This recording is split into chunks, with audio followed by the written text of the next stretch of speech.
ఎడారిలో సెలయేర్లు. డిసెంబర్ 22వ తారీఖు. భయంకరమైన కటిక చీకటి అతన్ని కమ్మగా. ఆదికాండము 15వ అధ్యాయము 12వ వచనం. సూర్యాస్తమయమైంది. రాత్రి తన ముసుగును భూమిపై పరిచింది. రోజంతా పనిచేసి తనువు మనస్సు అలసిపోయి అబ్రహాము నిద్రకు ఒరిగాడు. నిద్రలో అతని ఆత్మ గాఢాంధకారంలో మునిగింది. అతన్ని ఊపిరాడనీయకుండా చేసేటంత భయంకరమైన అంధకారం అది. అతని గుండెలపై పీడకలలాగా ఎక్కి కూర్చుంది. ఆ చీకటి చేసే బీభత్సం నీకు కొంచెమైనా తెలుసా? ఏదైనా ప్రగాఢ సంతాపం తిరిగి కోలుకోనీయకుండా మనస్సును నొక్కిపెట్టినప్పుడు, దేవుని కరుణ వల్లే కలిగే మనశ్శాంతిని బలవంతంగా ఊడబెరికేసినప్పుడు, ఆశా కిరణమేమీ లేని నడి సముద్రంలో దాన్ని ఏకాకిని చేసినప్పుడు, ఆశపడ్డ హృదయాన్ని క్రౌర్యం చిందరవందర చేసినప్పుడు, ఇవన్నీ చూస్తున్న దేవుడు వీటన్నిటినీ ఎందుకు జరగనిస్తున్నాడు అని మనస్సు విలవిల్లాడినప్పుడు, ఈ భయంకరమైన కటిక చీకటి ఏమిటో అర్థమవుతుంది. మానవ జీవితం నిండా ఇవే చీకటి వెలుగులు. కొంతసేపు సూర్యుడు, కొంతసేపు మబ్బు నీడ.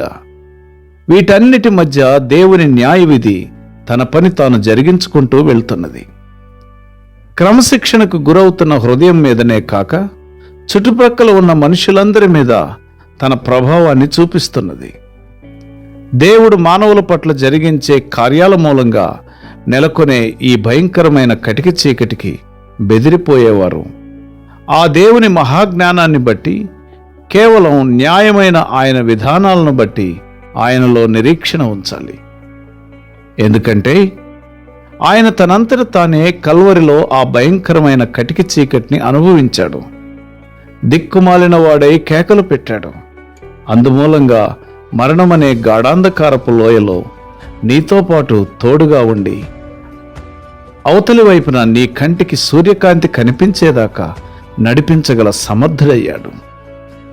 అందుకని మనకంటే ముందు వీటిని అనుభవించిన వానిలోనే మన ఆశలు నిలుపుకొని, మనకి అగోచరమైన పరిస్థితుల్లో ఆయనపైనే ఆధారపడదాము. మన లంగరును ఆయనలోనే దించుదాము. ఆయనలో అయితే దానికి పట్టు ఉంటుంది, తెల్లవారేదాకా అది నిలిచి ఉంటుంది. సముద్రంపై రేగిన తుఫాను తమను యేసు నుండి వేరు చేసిందని శిష్యులు భయపడ్డారు. అంతేకాదు, యేసు తమ గురించి బొత్తిగా మర్చిపోయాడనుకున్నారు. తమ గురించి ఆయనకు లెక్కలేదనుకున్నారు. ప్రియ స్నేహితుడా, ఇలాంటి సమయాల్లోనే కష్టాల ముళ్ళు గుచ్చుకుంటుంది. సైతాను నీ చెవిలో ఊదుతాడు, దేవుడు నిన్ను మర్చిపోయాడు, నిన్ను వదిలేశాడు అని. నీ అవిశ్వాస హృదయం గిద్యోనులాగా అంగలారుస్తుంది. ప్రభువు మాతో ఉంటే ఇది మాకెందుకు సంభవించింది? దేవుణ్ణి నీకు సమీపంగా తీసుకురావడానికే నీకు ఈ కీడు కలిగింది. యేసును నీ నుండి వేరు చేయడానికి కాదు, నువ్వు ఆయనకు మరింత విశ్వాసంతో, మరింత ఆతృతగా హత్తుకోవాలనే. దేవుడు మనల్ని వదిలేశాడన్నట్లు కనిపించిన పరిస్థితుల్లోనే మనల్ని మనం ఆయన చేతుల్లో వదిలి నిశ్చింతగా ఉండాలి. ఆయన మనకి అనుగ్రహించాలనుకున్నప్పుడే మనం వెలుగును, ఆదరణను అనుభవిద్దాము.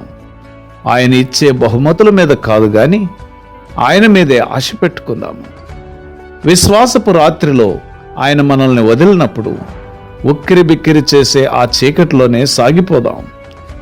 విజయం తెచ్చే విశ్వాసం కావాలి. పరాజయం నీ మీద పడనుంటే కావాలి విజయాన్ని తెచ్చే విశ్వాసం. జయధ్వనాల్లోకి నడిపిస్తుంది అపజయమెరుగని విజయ విశ్వాసం.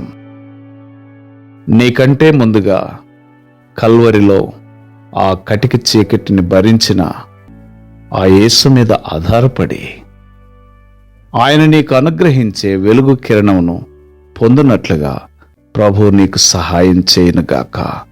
ఆమెన్.